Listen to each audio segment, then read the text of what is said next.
too intense real-world interests. So behavior economics, as it currently exists, I think started in a bar. That's right. Behavioral economics started in a bar. Danny Kahneman and Amos Tversky were having drinks with Eric Warner, future president of the Russell Sage Foundation. And Eric said that he wanted to bring psychology and economics closer together. And he wanted our advice as to how he should go about it. And I remember telling him, you shouldn't spend any money on psychologists who want to influence economics. You should look for economists who might be interested in what psychology has to say. Now, there was such an economist, and his name was Richard Thaler. You've heard Richard Thaler before on this program, too. I'm a professor of economics and behavioral science at the University of Chicago, Booth School of Business. I've never had a real job. And it was Thaler, Kahneman says, who put the economics in behavioral economics. Because the very first grant that Eric Warner gave, I think, when he became president of the Russell Sage Foundation, was for Dick Thaler to spend a year with me in Vancouver. I was at the University of British Columbia at the time. After a time, Thaler began writing a column called Anomalies in the Journal of Economic Perspectives at the suggestion of its editor, Joseph Stiglitz. And Dick published Anomalies for years. And they cast doubt on sort of the basic rational agent model systematically, without preaching, just the facts. That had a huge impact. So when you ask, how did behavior economics happen? It's an accident, like all accidents. So there was that meeting in a bar, and then there was that year in Vancouver, and then there was Joe Stiglitz having an idea about anomalies. Now the conversation turned to the Behavior Change for Good project. What most of the folks in this room have been talking about is how to get behavioral change that occurs to actually stick and last over time. Give us wisdom on this topic. I won't give you wisdom, but I'll cite the idea that for me it's the best idea I ever heard in psychology. And I heard it as an undergraduate. And it's the story of how you induce people to change their behavior as taught by Kurt Lewin. Now, he is my intellectual grandfather. Kurt Lewin was a German-American psychologist who, in the early 20th century, developed several ideas that became central to modern psychology. Among them, that people's behavior is strongly driven by two main external forces. There are driving forces that drive you in a particular direction, and there are restraining forces which are preventing you from going there. And the notion that Lewin offers is that behavior is an equilibrium between the driving and the restraining forces. And you can see that, the speed at which you drive, for example, is an equilibrium. When you are rushing someplace, you feel tired or you're worried about police. There is an equilibrium speed. A lot of things can be described as an equilibrium between driving and restraining forces. And Lewin's insight was that if you want to achieve change in behavior, there is one good way to do it and one bad way to do it. And the good way to do it is by diminishing the restraining forces, not by increasing the driving forces. And that turns out to be profoundly non-intuitive. In most cases, Kahneman explained, we try to change people's behavior with a mishmash of arguments, incentives, and threats. Diminishing the restraining forces is a completely different kind of activity, because instead of asking, how can I get him or her to do it, it starts with the question of, why isn't she doing it already? It's a very different question. Why not? And then you go one by one systematically and you ask, what can I do to make it easier for that person to move? And it turns out that the way to make things easier is almost always by controlling the individual's environment, broadly speaking, by just making it easier. If there are incentives that work against it, let's change the incentives. If there is social pressure or if there is somebody who is against it, I want to influence B. But there is A in the background, and it's actually A who is a restraining force on B.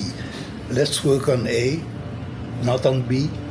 I have never heard a psychological idea that impressed me quite as much as this one. Perhaps because, I was at an impressionable age. The floor had by now opened up to questions for Kahneman, and I took my shot. So this is kind of a primordial question, but is it just part of human instinct, the assumption that driving works better than restraining? Like, is it a little dictator complex that we all have, not only about ourselves, but others? Well, it seems to me that it's a natural thing to do. That is, when you want to move an object, you move it. And when you want to move somebody, you try to move them. But the idea of looking at the situation from that individual's point of view, which is the only way that you can find restraining forces, that is really not very natural. So,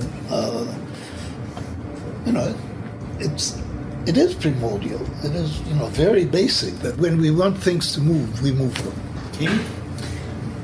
One of the things I was thinking about is the risk of overpromising, and I feel like every few years I hear people worrying about, have we overpromised what psychology can contribute to policy, and are people expecting too much from things like the nudge unit relative to what they can deliver? And I'm curious, as we embark on this sort of massive adventure, how you think about those risks and sort of managing expectations while doing this in a very public way. There is a real problem, and social problem, that if you realistically present to people what can be achieved in solving a problem, they will find that completely uninteresting. You have to overpromise in order to get anything done. I mean, that really is part of it. Because, you take a problem like poverty, and, President Johnson was about to solve the problem. He was just about to solve the problem. And if the realistic objective, which is to reduce this by 12% and to increase that by 5% and so on, people would have said, that's trivial. We want to solve the problem. And so overpromising is part of the game. I think, you can't get anywhere without some degree of overpromising. So I agree that overpromising. Sorry, David Lakeson. I know.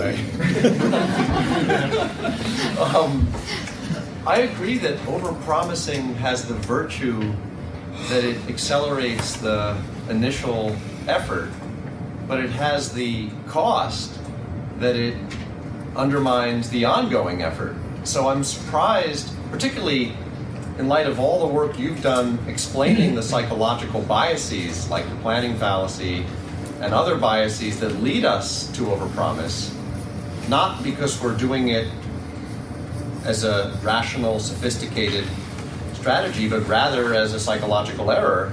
I'm surprised to hear you saying today that overpromising is a wise strategy. I would have thought... I never used the word wise strategy. But you said it was necessary. I was saying it's very unlikely to happen otherwise. When you look at big successes, the people who carried out those big successes were unreasonably optimistic, typically. But are you recommending that we overpromise, or are you saying it just happens to be coincident? I'm just saying you are probably going to overpromise, for a lot of good reasons. Right. I agree. And I wouldn't fight you on this. That's not the worst thing that can happen, I think. Because it may be necessary to get the resources. And it may be necessary to get the initial enthusiasm. that is needed to do anything at all, because there's so much inertia that realistic promises are at a major disadvantage. And they're at a major disadvantage because everybody else is overpromising. After Kahneman's talk, Freakonomics Radio producer Greg Rosalsky and I caught up with Kahneman in the hallway. When you're thinking about designing incentives, so obviously the people who are organizing this conference, they're very dedicated, they're disciplined, and then a lot of the experiments they're designing are, on the general public. And do you have any sort of lessons when, thinking about incentives or how to design incentives or experiments or interventions in general, when there's sort of a mismatch between the people who are designing the incentives and the people who the incentives are for? Well, I think that people who cannot identify with their subjects have no business doing interventions or experiments. So I have very little sympathy for those. And I think you're putting too much. You're using the word incentives more often than I would. I think incentives are really only part of the story. So intervention maybe would be a better. Yeah, and what we have to get used to is that we'll design the interventions as powerful as we can make them, and then they will have small effects. And we have, in some ways, the people who do this should be aware ahead of time that yes. We hope it's going to have a practically significant effect, and it will not solve the problem. Early on in your career, you were doing a lot of real-world applications of your theories in the Israeli military and in other places. Did you feel that sort of environment versus doing it cloistered away in academia, do you think there's any lessons that could be sort of learned for this sort of project? Well, I was always interested in the real world. I never saw a real difference. All the effects that I studied, certainly in the domain of judgment and decision-making, were real effects that I expected would replicate in the real world, and they were based on personal experiences. So I find this completely natural. Let me just ask one last question. So I don't know how much you know about Angela and Katie's project. So it's extremely ambitious. They have partners from big banks to big educational institutions, fitness firms, and they have access to thousands, maybe millions of customers, and they're bringing together all these researchers to try to come up with interventions. It's hugely ambitious. There are many layers to get it to success. Talk just for a minute about what you think are the odds that it will work, or what dimensions it may work on, or where they might be frustrated. Well, I mean, what you can hope for is what is called practically significant improvement, which is usually a few percent. And if you get a few percent at relatively low cost, that's a success. But naturally, you have to want more, and you have to settle for what you get. The fact that they're working on a large scale is hugely important. That's a new departure. And that very fact, especially they're successful. I mean, if they fail, that's going to be quite costly for a long time. But I think that they will have at least partial success. The ideas are good, they are good, something good will happen.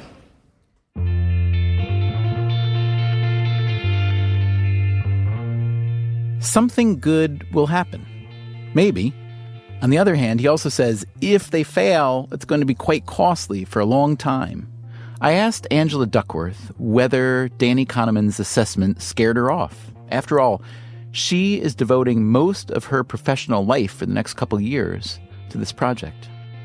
My favorite poem is Rudyard Kipling, If, and the second line is, if you can trust yourself when all men doubt you, but make allowance for their doubting too.